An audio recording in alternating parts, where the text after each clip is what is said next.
Comment mettre la tech, la digitalisation au service des circuits courts et des commerces et des commerçants? C'est le thème de notre débat, toujours avec nous Hortense Aran, qui est la cofondatrice de Fleur d'ici, de WeTrade Local, et Thomas Parouti. Bonjour Thomas, Bonjour, heureux de Thomas. vous accueillir une nouvelle fois dans cette émission, le fondateur de l'agence Mieux. Est-ce que peut-être déjà on peut revenir sur une question de temporalité? Est-ce qu'il y a eu un effet accélérateur là de la crise Covid qui n'en finit pas dans cette digitalisation et dans les deux phénomènes dont on parle, c'est-à-dire numérisation et relocalisation? Ouais, les deux phénomènes ont été fortement accélérés pendant la crise.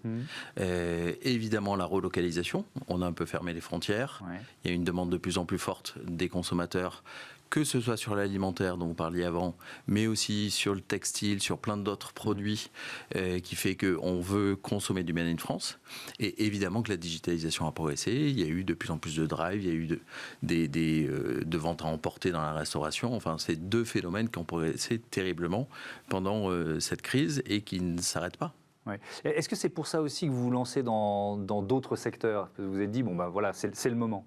Je pense que, en fait, effectivement, il y a une attente croissante des consommateurs, on l'a vu, qui s'est accélérée depuis le Covid, il n'y a pas de question là-dessus, et qui concerne en fait toutes les catégories de produits. C'est-à-dire qu'on a tendance à penser que le produit local, le Made in France, est réservé à une élite, à des bobos, etc. C'est pour des produits à forte valeur ajoutée. Pas du tout. En fait, nous, ce qu'on voudrait essayer de prouver, c'est que précisément, on peut produire localement de façon tout à fait accessible. Ouais. C'est vrai pour le textile aussi, parce que c'est l'un des secteurs que vous voulez investir. Alors, c'est plus compliqué pour le textile quand même, non? J'en parlais avec les tissages de Charlieu, qui est une entreprise textile française, qui a été reprise il y a 25 ans par Éric Boel. Et il me disait récemment qu'ils font même des sacs de caisse. Ouais, donc, Auchan. Pour Auchan. Donc c'est quand même un super exemple comme quoi on peut produire en France grâce à de l'innovation, de la robotisation, de l'innovation, mais aussi de la création d'emplois. On peut produire en France à des conditions économique tout à fait acceptable. Oui, mais on peut pas produire. Est-ce qu'on peut produire en France un jean qui va concurrencer économiquement celui qui est fait au Bangladesh? Un jean, c'est quand même une valeur très immatérielle. C'est-à-dire que en fonction de la marque que je vais choisir, je vais payer un jean 20 € peut-être ou 150 €. Et typiquement sur les jeans, il y a une marque géniale qui s'appelle 1083 que vous aviez peut-être reçu déjà ici, qui a été fondée par un autre Thomas, qui est basé dans la Drôme, qui est donc un pays où il y a toujours eu pas mal de textiles, de chaussures, etc. Et donc lui, son pari, c'est de tout faire en France. Et 1083, c'est la distance la plus longue entre le nord et le sud de la France. Ouais, c'est ça, entre quasiment Monaco et le bout de la Bretagne. Ouais. Voilà, donc c'est 1083 km. Et lui, il fait tout en France. Alors, en plus, il récupère des jeans, il va recycler ses vieux jeans, et ensuite le patronage est fait à un endroit, le tissage est fait à un autre endroit, la confection, et avec une grosse partie de vente sur Internet, parce qu'il y a plein de gens qui sont en attente de cette nouvelle marque, qui devient une marque un peu branchée que certains suivent. Et il n'a pas beaucoup de points de vente, donc évidemment que le digital est une très bonne solution pour une marque comme ça. Pour continuer dans le textile, il y a une autre marque qui, elle, est basée à Biarritz, où ils produisent tout à moins de 1000 km, ce qui les autorise d'aller un peu en Espagne, au Portugal, qui s'appelle Opal, H-O-P-2-A-L. Et cette marque-là, c'est des marques de t-shirts, des marques de sweats, de pulls.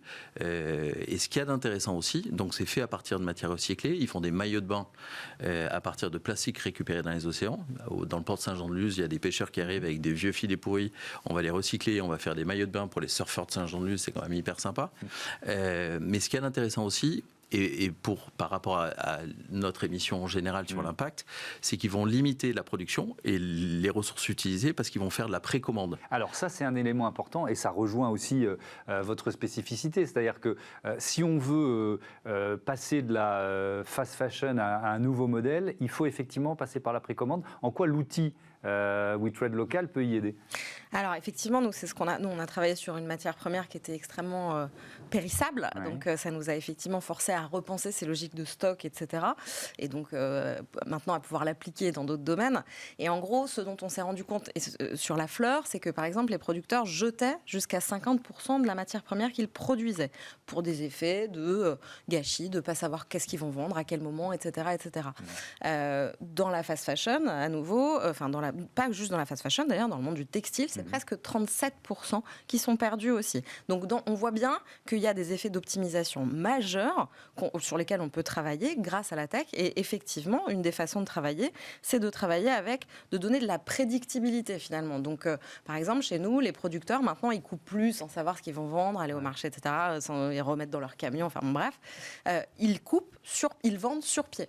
Donc, ils ne coupent que ce qu'ils ont prévendu, ce qui permet effectivement déjà d'optimiser et de récupérer de la valeur. Comment vous y arrivez ? C'est-à-dire, pour passer de 50% des fleurs qui sont jetées à finalement, 10-15%. Non, même plus, en fait, c'est encore moins que ça. Quasiment rien, ouais. Comment est-ce qu'on y arrive ? Déjà, c'est là la beauté de la tech et de la data, en fait, c'est que nous, on arrive à savoir quels sont les pics et les creux, à quel moment les gens commandent, et donc à pouvoir prédire, en fait, quels vont être les volumes qui vont être magasin par magasin ? À quel moment ?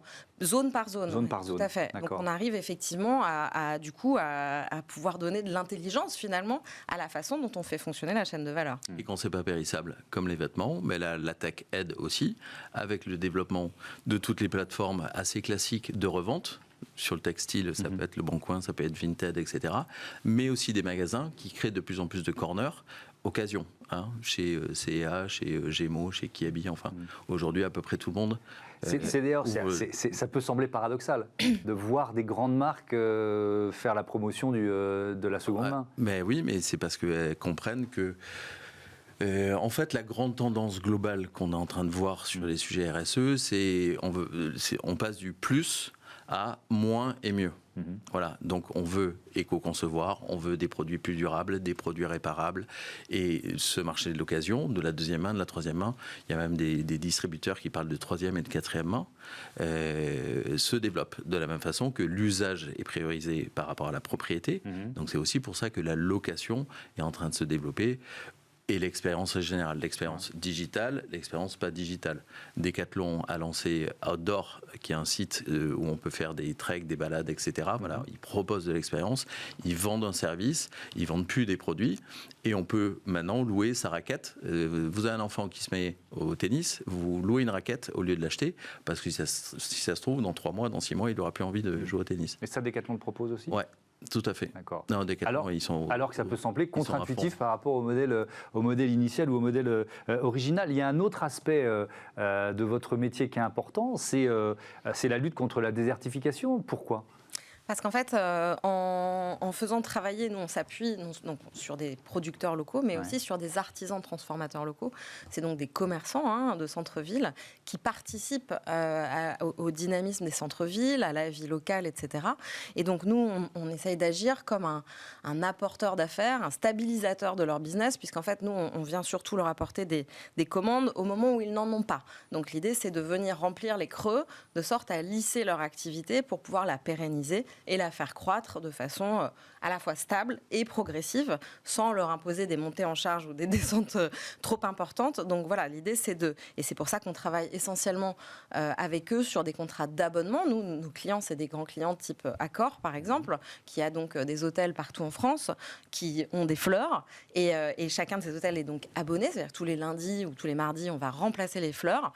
Ça, c'est du coup un revenu récurrent et constant qu'on promet et qu'on s'engage à donner à la fois aux producteurs locaux et aux commerçants locaux. Donc c'est par cette action-là finalement que nous on vient pérenniser leur activité et stabiliser leur chiffre d'affaires.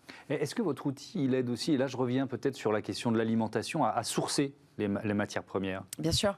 En fait, de façon assez étonnante, en tout cas sur la fleur, contrairement à l'alimentaire où quand même les restaurateurs en général, je dis bien en général parce que ça dépend de la catégorie question de la traçabilité, elle est intégrée depuis longtemps. Et puis, c'est des gens qui connaissent leur terroir. En général, ils aiment bien aller faire un tour autour de chez eux, savoir qui fait quoi, connaître le producteur, l'éleveur, le machin, etc. Sur la fleur, on n'avait pas du tout ça parce que ce qui est enseigné dans les écoles de fleuristes, c'est pas ça. C'est si vous êtes fleuriste à Mont-de-Marsan, la seule façon que vous avez d'acheter des fleurs, c'est de faire appel à un grossiste hollandais. Terminé. Peut-être qu'il y a un producteur à 15 km de chez vous, vous ne le connaissez pas. Donc effectivement, nous, la tech sert aussi à ça, à recréer ce lien à la fois logistique et commercial à travers une place de marché. On appelle ça aujourd'hui une marketplace parce que c'est digital, mais ça revient au même qu'une place de marché où l'offre et la demande finalement se rencontrent, comme c'était le cas jusqu'avant-guerre, de façon physique. La question de la réparabilité aussi, c'est une question importante. Ouais, et notamment, on parlait de faire retravailler des gens en local. Il y a une grande tendance, notamment dans l'électroménager, mais aussi dans le textile, c'est de pouvoir réparer son matériel électroménager. Ou, par exemple, il y a une marque de Decathlon, j'y reviens, qui s'appelle Forclaz, et qui propose des tutos pour réparer sa tente, ses chaussures, son sac à dos, etc. Et ça, en fait, ça permet de refaire travailler plein de gens en local. Puisque avant, avec l'obsolescence programmée, on consommait, on jetait, on consommait, on jetait. Là, si on décide de réparer, forcément, on va faire travailler des gens en local. Et de la même façon, sur l'électroménager, il y a un indice de durabilité, un indice de réparabilité qui est en train d'émerger. Et ça fait travailler aussi plein de gens en local, et c'est bien parce que ça évite de consommer trop de ressources. C'est quoi votre perspective de croissance, pour terminer?